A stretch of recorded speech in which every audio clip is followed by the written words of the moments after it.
ക്ലാസ്സിന് വന്ദനം. ബഹുമാനപ്പെട്ട എസ്.എം. അധ്യാപകരെ, പ്രിയ കൂട്ടുകാരെ, എന്റെ സ്നേഹം നിറഞ്ഞ ശിശുദിനാശംസകൾ. ഇന്ന് നവംബർ 14, ഇന്ത്യയുടെ ആദ്യ പ്രധാനമന്ത്രിയുടെ ജന്മദിനം. ശൈശവമാവുന്ന പൂന്തോട്ടത്തിലെ മലർ മുട്ടുകളാണ് നമ്മൾ. പൂക്കളെ പോലെ തന്നെ കുട്ടികളെ സ്നേഹിക്കുന്ന മഹാനാണ് ചാച്ചാ നെഹ്റു. കുട്ടികൾ അദ്ദേഹത്തെ ചാച്ചാജി എന്നായിരുന്നു വിളിച്ചിരുന്നത്. നമ്മുടെ കൊച്ചു കരങ്ങളും മനസ്സും ഇന്ത്യയുടെ നന്മയ്ക്കായി ഉപയോഗിക്കാൻ ഓർമ്മപ്പെടുത്തിക്കൊണ്ട് ഞാൻ നിർത്തുന്നു. നന്ദി, നമസ്കാരം.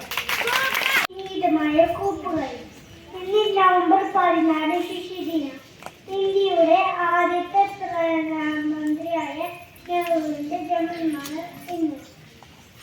കുട്ടികൾ നെഹ്റുവിനെ വളരെയധികം സ്നേഹിച്ചിരുന്നു. കുട്ടികൾ നെഹ്റുവിനെ ചാച്ചാജി എന്ന് വിളിച്ചിരുന്നു. ഇന്നത്തെ കുട്ടികളാണ് നാളത്തെ ഇന്ത്യയെ രൂപപ്പെടുത്തുക.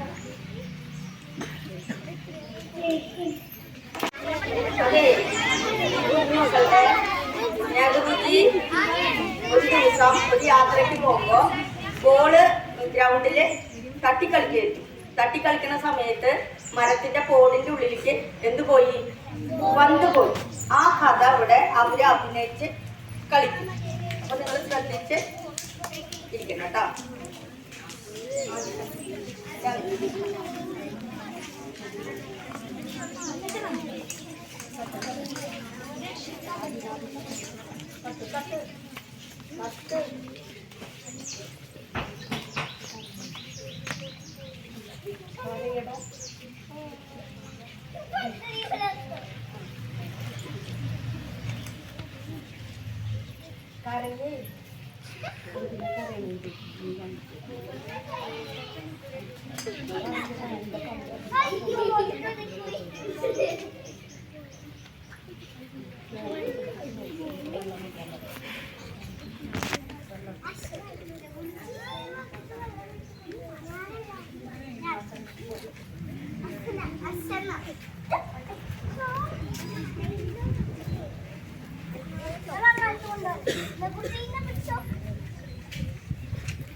ചാച്ചാജി